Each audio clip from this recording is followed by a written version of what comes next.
주님께서 부활하셨습니다. 참으로 부활하셨습니다. 성령께서 임하십니다. 참으로 임하십니다. 아멘. 어떻게 살 것인가? 사실 설교 제목이 너무 크지요. 어떻게 살 것인가? 이 논제는 철학적인 주제예요. 그래서 이 광범위한 주제이기 때문에 간단하게 이야기한다고 해도 그 내용이 간단할 수 없어요. 그래서 어떻게 살 것인가 이 앞에 성도로서라고 하는 하나의 범위를 좀 좁히는 그런 말을 붙여봅니다. 어떻게 살 것인가 성도로서. 이렇게 말하면 좀 폭이 좀 좁아지죠. 다소 좁혀서 우리들만의 이야기로 그렇게 좀 이야기를 할 수 있는데, 오늘 말씀은 성도가, 저와 여러분이 성도로서 성도가 아닌 사람들과 어떻게 함께 어울려 살아갈 것인가에 대한 해답을 얻을 수 있는 말씀입니다. 성도의 삶이라는 게 우리끼리만 잘 사는 게 아니잖아요. 그런 세상은 가능하지도 않지만, 만약에 우리끼리만, 성도끼리만 살 수 있는 세상이 온다고 할지라도 그 안에서는요, 그런 세상이 오면 사실 다른 특별한 내용은 없을 것 같아요. 서로 큰 고민 없이 같은 색깔, 같은 내용으로 고민하며 그렇게 가니까 별 어려움 없이 가겠지만, 사실 이런 일은 이 땅에서 거의 불가능해요. 역사상 이 세계 속에서 이런 시도를 했던 사람들이, 일부의 부류들이 있긴 있었어요. 자신들의 신앙의 세계를 흐트러뜨리지 않고 무너뜨리지 않기 위해서 이제 함께 집단 이주해서 같이 먹고 입고 심지어는 수염의 모양까지 같은 모양으로 길러내는 사람들이 있었어요. 그런데 그들의 세계는 사실 오래가지 못하죠. 왜냐하면 우리가 살아가다 보면 바깥 세상과 접촉하지 않고 살아갈 수 있는 방법이 없잖아요. 바깥 세상과 접촉하면 할수록 내 고유한 삶의 방식을 유지한다는 게 쉽지가 않아요. 그냥 외면하고 독립적으로 차단하고 그렇게 살아가면 그 삶이 유지될 수는 있지만, 다른 타인들과 교제하고 교류하면서는 이렇게 살 수는 없는 거죠. 세상을 떠나서 자신들만의 고유한 삶의 방식을 유지하고 싶었던 사람들, 그들 중에 기독교인들은 대부분 이단들이었습니다. 다는 아니지만 대부분은 이단들이에요. 우리나라 같은 경우는 박태선 씨의 신앙촌 같은 게 그런 거죠. 지금도 신앙촌이라고 하는 가게들이 열려져 있는데, 함께 집단으로 이주해서 자기들만 신앙을 유지하면서 그렇게 모여서 살고자 하는 공동체입니다. 이게 조금 현대로 가까이 오면서는 유병원 씨의 구원파 같은 경우가 그래요. 그런데 그들의 삶이 결국 오래가지 않아요. 그리고 사회적 무리를 일으키면서 이제 종식을 고하기도 합니다. 이런 여러 가지 상황들을 살펴보면 하나님께서는 성도들끼리만 사는 그 세상을 즐겨하지 않으신 것 같아요. 성도는 이 세상에서 믿지 않는 사람들과 함께 살아가야 된다는 거죠. 특별히 묵상이나 어떤 훈련을 통해서 며칠 또는 몇 개월 세상과 동떨어진 어떤 수도원 같은 것에서 잠시 동안은 살아갈 수 있어요. 그러나 그것이 성도의 일상생활일 수는 없다는 거죠. 세상에서 믿지 않는 사람들과 부딪히며 그렇게 살아가는 게 우리의 모습이어야 돼요. 근데 이게 믿지 않는 사람들과 함께 부딪히며 산다는 게 결코 쉽지 않아요. 말씀대로 살고 신앙의 순수성과 거룩성을 지키며 산다는 것이 결코 쉽지 않다는 거예요. 삶의 목적 자체가 다르거든요. 그러니까 이런저런 충돌이 계속해서 일어날 수밖에 없어요. 더군다나 성도의 삶이 뭐예요? 우리를 부르신 목적이 뭐예요? 하나님의 나라를 이루기 위해서 끊임없이 복음 전하는 사명을 우리에게 주신 거잖아요. 그러니까 부대낌 속에서 어떻게든지 저들에게 복음을 전해야 되는 것이 우리의 사명이에요. 그렇게 고민하며 저들과 부딪히면서 내 신앙의 순수성과 거룩성을 유지하고 그러면서도 저들에게 복음을 전해서 이제 예수를 통해서 저들도 생명의 구원을 이제 구원의 생명을 누리도록 하기 위해서 우리가 고민하지 않을 수 없는 거죠. 약 2000년 전이지만 이 골로새 교회 교인들의 모습도 결코 다르지 않은 것 같아요. 그들도 그 당시 세상 사람들에게 학대받으며 살아갑니다. 세상과 자신들의 삶이 다르기 때문에 그들로부터 배척당하고 핍박을 받아요. 위협적인 요소들이 굉장히 많았는데요. 바로 여러 가지 철학 사상들이 신앙적인 순수성을 해치는 그런 위협이 굉장히 컸습니다. 특별히 초기 영지주의 같은 경우는 철학이면서 당시의 종교와 영합이 되면서 굉장히 기독교회를 위협했던 그런 이단입니다. 더 나아가서는 유대교적인 부류들의 사람들이 이제 이방인 신자들을 핍박하는 일들이 굉장히 많았죠. 골로새 교인들은 오늘 우리가 이 땅에서 성도로 살아간다는 것이 쉽지 않은 것과 같이 골로새 교회 성도들도 성도로서 세상을 살아가는 게 결코 만만치 않았어요. 오늘 바울의 권면의 말씀은 뭐냐면 오늘 우리가 성도로서 이 세상 사람들과 믿지 않는 사람들과 어떻게 부딪히며 살 것인가라고 하는 그런 고민을 해결하기 위해서 몇 가지 제시하는 게 있어요. 골로새 교인들이 힘들고 어려운 상황에서도 이제 그 모든 위기를 극복하고 승리할 수 있었던 삶의 비결을 제시하는 건데 간략하게 말씀을 먼저 드리면 첫 번째로 기도하라는 거예요. 두 번째는 지혜롭게 세월을 아끼라 그렇게 말해요. 그리고 마지막으로 말을 좀 맛깔나게 좀 해라 이렇게 말해요. 골로새 교인들에게 삶의 지침 같은 걸 지금 전해주는 건데 오늘 골로새 교인들과 다르지 않은 삶을 살아가고 있는 저와 여러분들 오늘 우리에게도 이 말씀이 동일한 지침이 될 줄로 믿습니다. 오늘 이 부분을 우리가 살펴보면서 성도로서 이 세상을 어떻게 살 것인가 이걸 정리해 보려고 하는데 이 세상을 살아가면서 좀 성공적인 승리하는 삶을 살기 위해서 첫 번째 필요한 게 기도라고 하는 거예요. 바울이 처음으로 권면하는 게 뭐냐면 2절에 보니까 기도에 힘을 쓰십시오. 감사하는 마음으로 기도하면서 깨어 있으십시오. 이렇게 권면해요. 기도에 대한 이야기예요. 그런데 오늘 이 말씀을 제가 묵상하면서 이렇게 반복적으로 읽다 보니까 이 말씀이 왠지 비장함이 느껴져요. 기도에 대해서 권면하는데 바울이 비장한 마음으로 좀 한자로 사전을 찾아서 보니까 비는 슬플 비를 이제 쓰지요. 슬픔을 말해요. 또 장은 씩씩함을 의미해요. 슬픔과 씩씩함 서로 어울리지 않는 단어지요. 이런 서로 상반된 이런 감정과 행동을 함께 사용하는 거예요. 이 얘기는 뭐냐면 물러설 수 없는 단호함이 여기에 포함되어 있다는 얘기예요. 성도가 세상을 살아가는 거 바로 이런 모습이에요. 성도가 아닌 사람들과 함께 살아가는데 그냥 아무 생각 없이 그들과 어울려 살다 보면 우리의 신앙의 본질이 자꾸 흐려지고 이제 거룩성이 훼손될 수밖에 없는 거죠.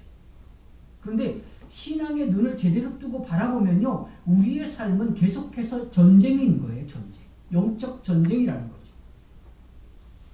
하나님의 뜻을 우리의 삶을 통해서 이 세상에서 이루어야 되는 성도의 삶과 세속화해서 하나님의 뜻을 무력하게 만들려고 하는 사탄의 계략이 계속해서 도전이 되는 거예요. 충돌이 일어나요. 이 세상을 살아가는 성도의 삶이 그래요. 그래서 힘들고 눈물이 날 수밖에 없는 게 우리의 삶인 거죠. 그게 바로 비라고 하는 거예요. 슬픔. 그렇지만 그렇다고 해서 물러설 수 있느냐? 그렇지 않아요. 그 자리에서 버텨야죠. 서야지. 그래서 장인 거예요. 씩씩함. 이런 비장함이 필요하지 않다면 바울은 아마 이 절의 말씀을 이렇게 표현했을 것 같아요. 기도하는 것이 너희의 마음을 조금 더 편안하게 할 거야. 기도해. 그렇게 말했을 거예요. 이 말은 전혀 비장함을 느낄 수가 없어요. 왜냐하면 기도하면 그냥 좋은 거니까. 좋을 뿐이에요. 안 하는 것보다 좋으니까 기도하라는 거예요. 근데 그 정도로 권면해 갖고는 비장함이 느껴지지 않잖아요. 아유, 너희가 기도할 수 있으면 해. 그러면 더 좋아질 거야. 이건 비장함이 없어요. 근데 바울은요, 성도의 삶을 믿지 않는 사람들, 그 뒤에, 믿지 않는 사람들이 사단은 아니에요. 그 뒤에 있는 사단의 세력, 그들과의 싸움이기 때문에 결코 나약할 수 없다는 것을 이야기하는 거예요. 그래서 계속해서 기도하라고 얘기해요.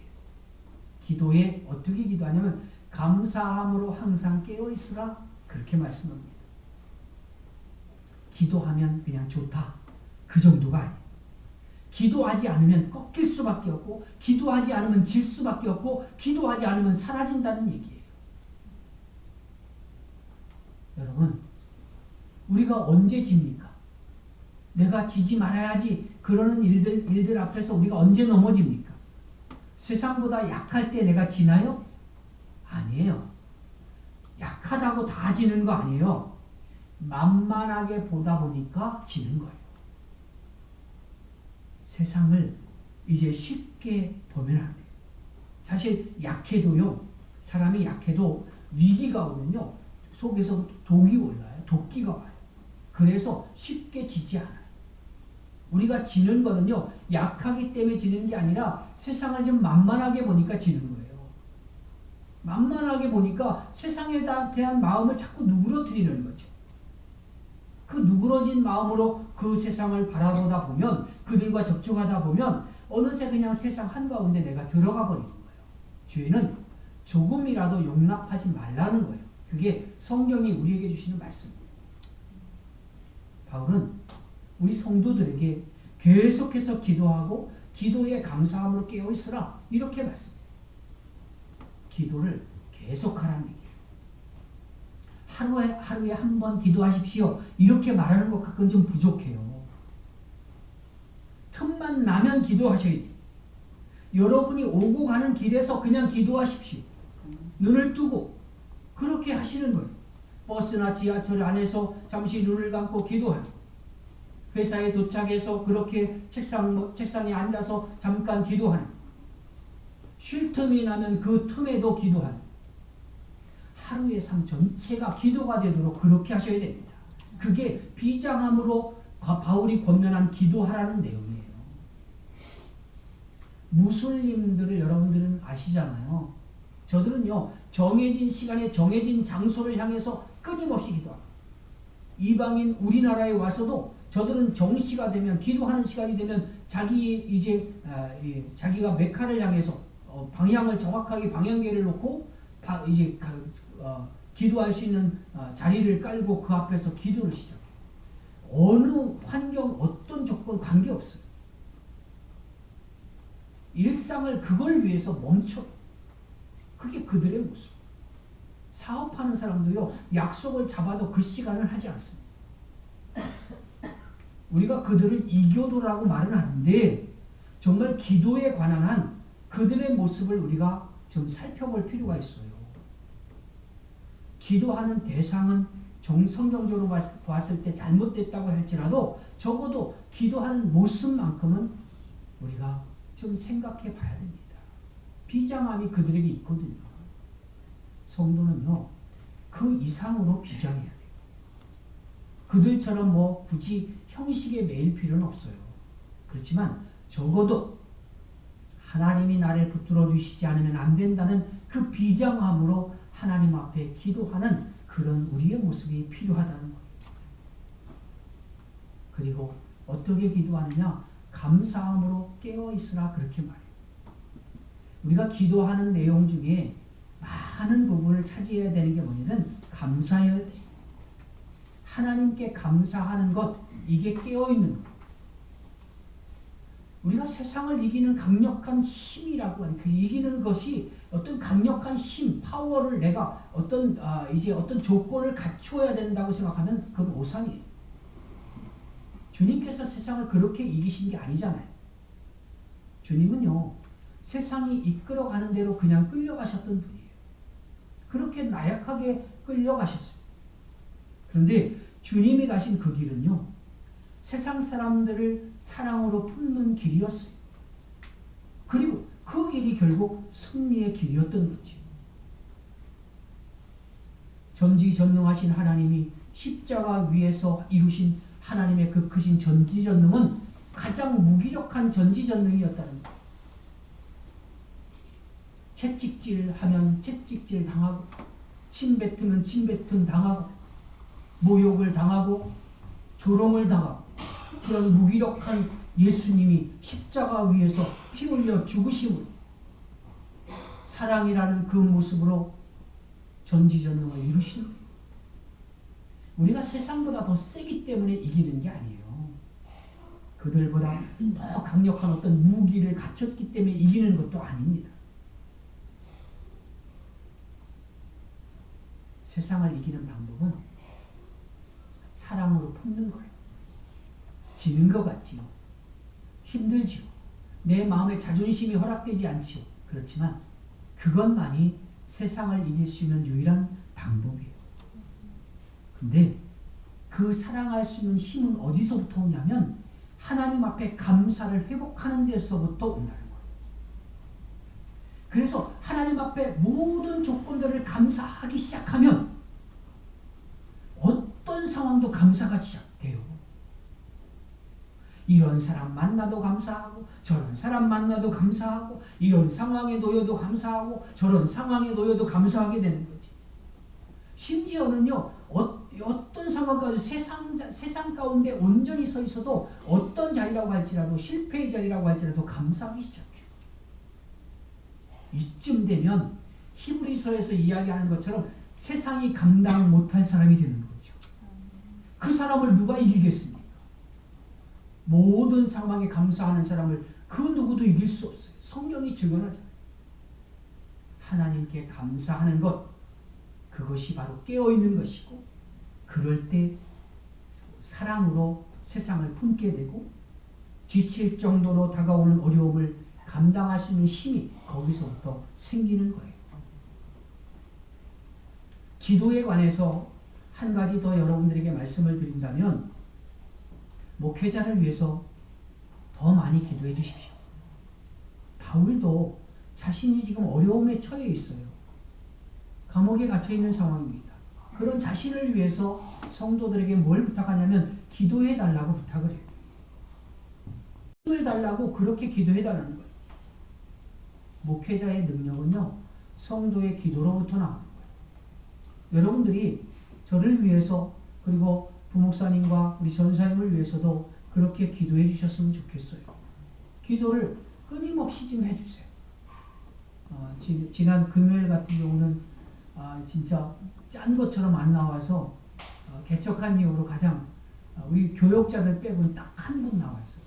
그러니까 이게 이게 힘이, 물론 나머지 빈자리는 주의 천사들이 채웠지만 채워진 천사들의 수보다 성도의 수가 더 힘이 나요. 그게 목사의 마음인 것 같아요. 여러분, 저를 위해서 많이 기도해 주셨으면 좋겠습니다. 우리가 세상 살면서 승리할 수 있는 그 비결은 비장한 마음으로 기도하는 것 외에는 없어요.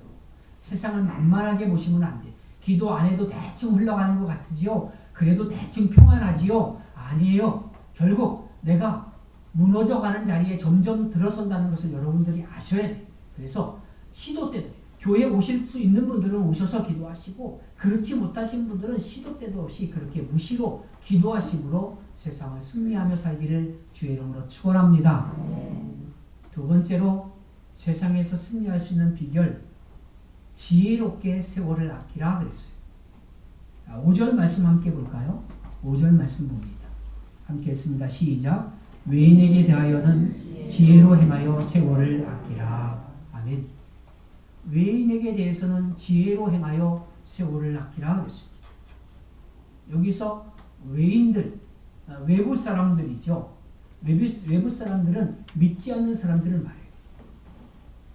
믿지 않는 사람들과 이제 함께 살아갈 때 지혜롭게 행동하라는 거예요. 기회를 선용하라는 거예요. 이것이 곧 세월을 아끼는 것이라. 쉽게 얘기하면 그냥 경거망동하지 말아라. 그렇네. 우리가 보잖아요. 한 사람이 기독교 신앙에 대해서 호의적인 생각을 가지려면 얼마의 시간이 필요할까요?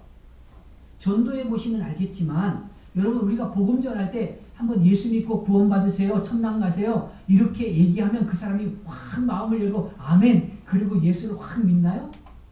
아니에요.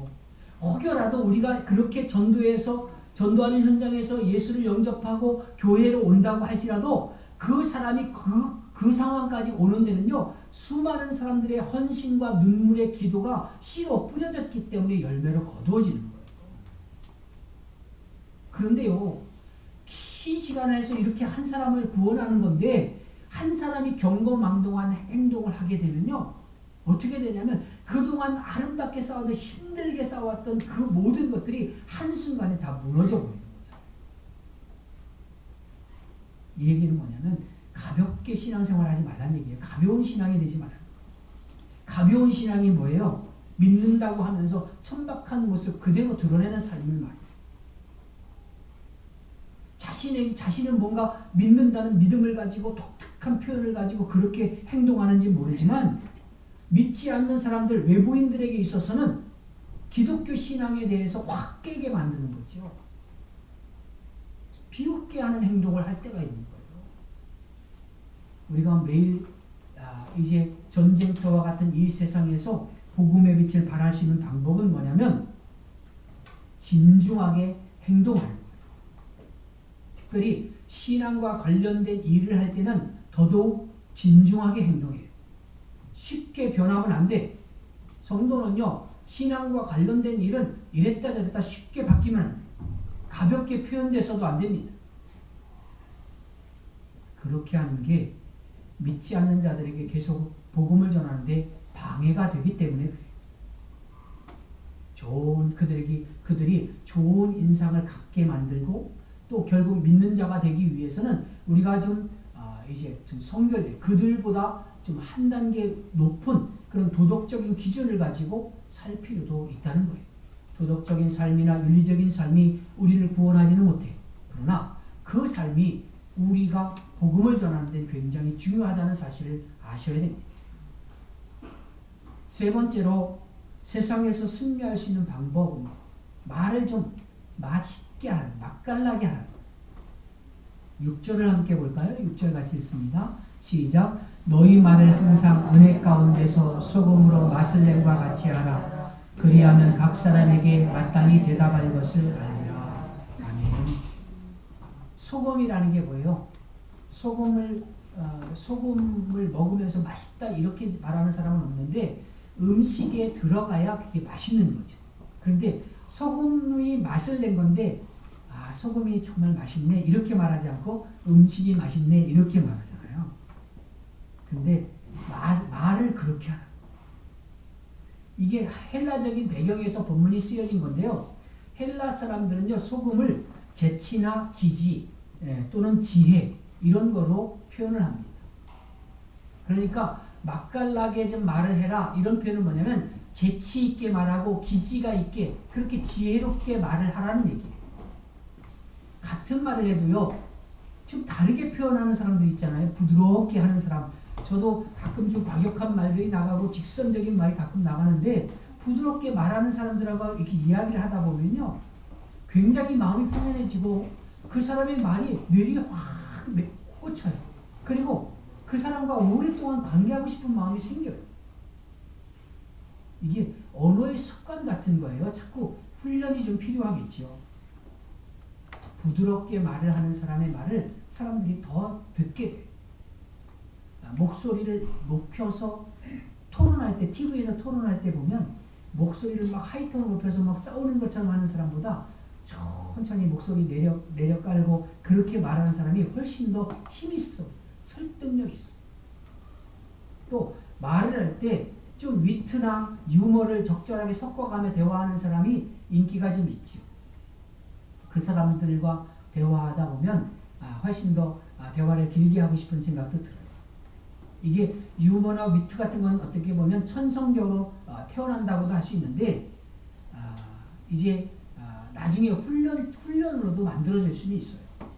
이 얘기는 뭐냐면 맛깔나는 말을 하는 사람이 좋다는 얘기인데, 그렇다고 해서 일부러 뭐 그들과 똑같아지기 위해서 유머집이나 뭐 위트 있는 책을 뭐 어떻게 하면 위트 있게 말을 할까 해서 책을 읽고 그럴 필요는 없어요.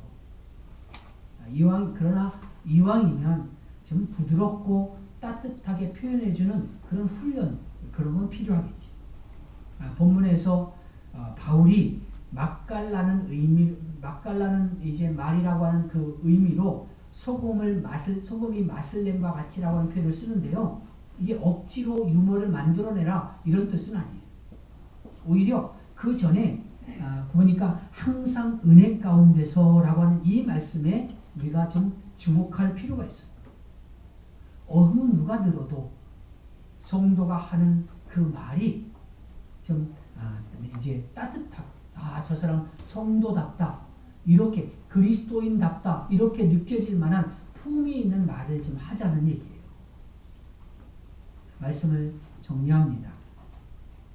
우리는 세상 가운데 살고 있어요. 우리끼리 살아가는 건 우리끼리만 잘 살고 그러면 될 텐데 그런 게 아니잖아요. 하나님께서도 우리가 그 세상 가운데 잘 살아가기를 원하고 있습니다. 그 삶을 통해서 우리의 언어와 우리의 행동과 우리의 삶을 통해서 세상에서 복음의 영역이 더 넓어지기를 하나님이 지금 원하고 있습니다. 그런데 그 삶이 쉽지는 않아요. 결코 만만하지 않습니다. 그래서 필요한 게 기도하는 거죠. 또한 우리의 행동이 경고망동하지 말아야 됩니다. 그래서 믿음의 사람들 또 복음을 증거하는 일을 막지 말도록 그렇게 해요. 더 나아가서 성도의 말이 언제나 이제 성도다운 모습으로서 표현돼서 부드럽고 따뜻하게 사람들에게 전달되어질 수 있도록 훈련이 되어야 합니다. 그럴 때 그리스도인들의 모습이 세상에 비춰지는 모습은 정말로 아름다운 모습이고, 또 그 그리스도의 성품을 닮은 성도를 보고 많은 사람들이 주께로 돌아오는 역사가 일어나게 될 것입니다.